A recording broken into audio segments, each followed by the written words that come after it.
Hey, you know what's interesting? Back when Obama specifically chose Joe Biden as a running mate in 2008 because he's white and could maybe assuage concerns about a black man being president, I don't remember anyone calling Joe Biden a DEI pick back then.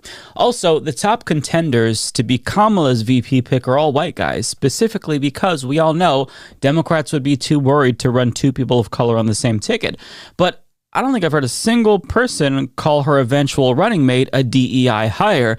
But when it comes to Kamala Harris, the vice president who clinched the nomination for the Democratic Party, can you guess what they're calling her? Well, I think she's one of the weakest candidates I've ever seen in the history of our country.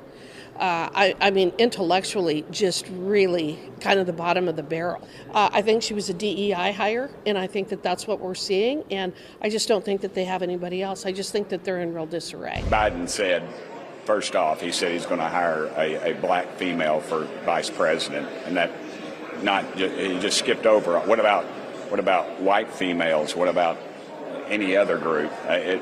When you go down that route, you take mediocrity, and that's what they have right now as a vice president. So are you suggesting she was a DEI hire? 100%. She was a DEI hire. See, it's weird because I don't hear these same people encouraging Kamala right now to expand her search for VP to include anyone who's qualified and not just white guys. I mean, if you're so concerned about how race-based choices lead to mediocre leaders, why wouldn't you sound the alarm right now while you still have the chance about how the next VP might literally be a DEI hire because they're white? I mean, what if there's a more qualified Latina or black woman out there than the pool of white guys she's currently considering? If you care about DEI, why aren't you sounding off right now? They're suddenly not bringing up qualifications when it comes to white guys being chosen based on their race.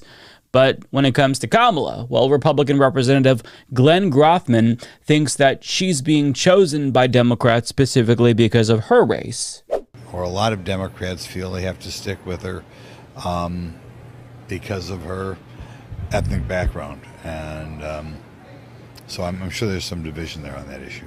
It's not because she's the current vice president and the logical successor to the president. No, it's because of her ethnic background. See, Joe Biden, when he actually ran the first time after he was vice president, he won. It's because typically people view the VP as the logical successor to the president. And if they like the president, then they're going to go with the VP. But when it comes to Kamala, she's there because of her ethnic background. Simply put, black presidential candidate, that's DEI. White presidential candidate, not DEI. White vice presidential candidate, not DEI. Now, if you're sensing that there's a bit of a double standard here, you'd be correct. They're calling black politicians DEI because they're fucking racist. And DEI, as of late, is effectively being used in lieu of the N-word. And this was explained perfectly by Representative Maxwell Frost. They want to call her a DEI president or DEI candidate. She has more experience than Trump and J.D. Vance combined times a million, right? She worked at the state level. She was the attorney general. She's vice president of the United States. She was a senator representing one of the largest states in the entire country. And so these are just racist dog whistles. Whenever you hear DEI, I want you to think about the N-word. I want you to think about racial slurs. That's what they actually mean. He is exactly right.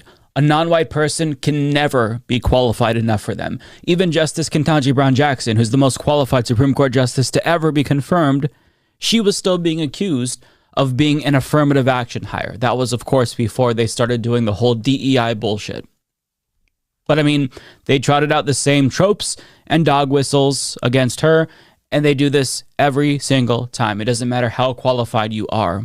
If you're black, if you're a woman, you're just not qualified and can never be qualified enough in their eyes because that's not what they're looking for. To them, qualified means being white. But they're not just racist, they're also explicitly sexist too, and the right-wing pundits have wasted no time attacking Kamala Harris in both racist and overtly sexist ways.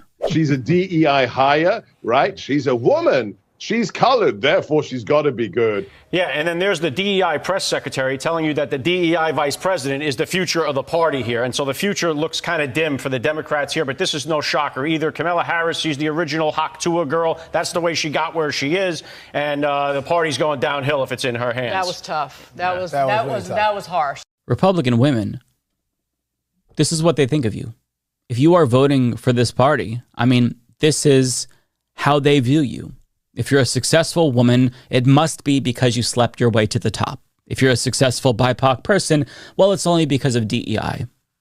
Kamala hasn't even been the candidate for a full week, and they've already unleashed every racist and sexist trope that they could think of because they just can't help themselves. They're not even able to hide it any longer. But I do want to look at a quick rundown from Donny O'Sullivan of CNN, who's been tracking some of the most despicable attacks against Harris, and it gets even worse.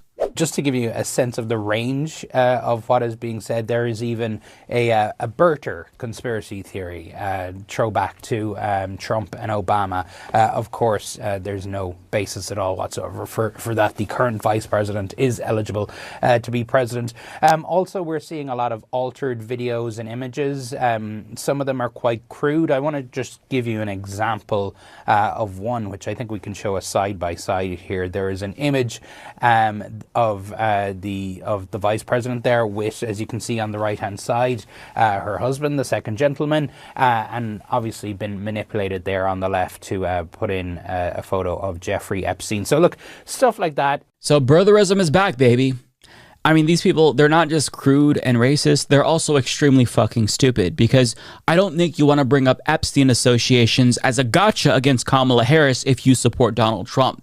You can just Google Trump Epstein and many photos come up. None of them are photoshopped, by the way. Those are real photos, and there are many of them. Also, Trump is literally a rapist. So who are you to talk about sexual impropriety with regard to anyone else if that's the candidate that you support? Dozens of women have accused him of sexual misconduct. He was found liable for rape, and yet you're going to talk about somebody else? It's just so ridiculous. So it's not the own that you think it is. But what's interesting about this entire debacle is that GOP leadership already knew that this would be an issue, and they've had to intervene because it's been so fucking bad. And I say this because, as Politico reports, House Republican leaders told lawmakers to focus on criticizing Vice President Kamala Harris's record without reference to her race and gender. That's going to be impossible, following caustic remarks from some Republicans attacking her on the basis of identity. During a closed-door meeting Tuesday morning, chair of the House GOP campaign arm, Richard Hudson, and others issued the warning after a series of comments by their members that focused on Harris's race, as well as claims she is a DEI pick, according to two people in the room.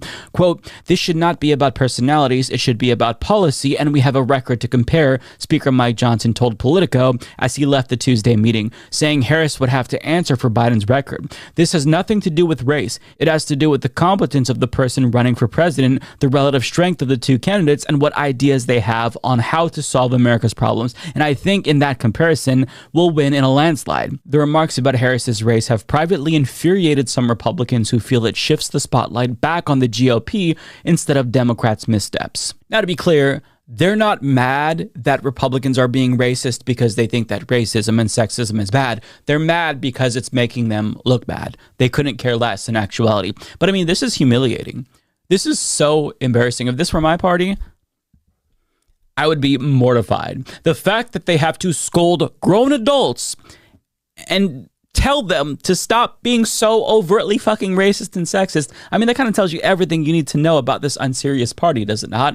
But I mean, the reason why they're trying to rein in the party, specifically the more outspoken racists, is because they know this kind of bullshit turns off regular Americans. If you want to win, you have to appeal to swing voters and regular people. And guess what? Women as well. People of color as well. Not groypers, not far-right extremists, but normal working-class people who don't like to see explicit racism and sexism. So on one hand, it's very gross to see so much overt racism and sexism, even though that's not surprising. But on the other hand, they know they're digging their own political graves with this sort of degenerate bullshit. But again, this is only week one. Kamala hasn't even been the candidate for a whole week, and this is what we've already seen. And there's still more than 100 days left until the election, and they still have plenty of time to cook up even more outrageous attacks against Kamala Harris that have nothing to do with policy. And even though they're currently ahead, and all they really have to do is just shut the fuck up, I don't think they're going to be able to help themselves. Telling Republicans to not be racist or sexist is like telling dogs to not bark. It's innate. It's in their very nature, and they can't help themselves. It's who they are. So buckle up, because the racism and the misogynoir, you know, all that we've seen this week, this is just the tip of the fucking iceberg. It's going to get a lot worse before this election is over.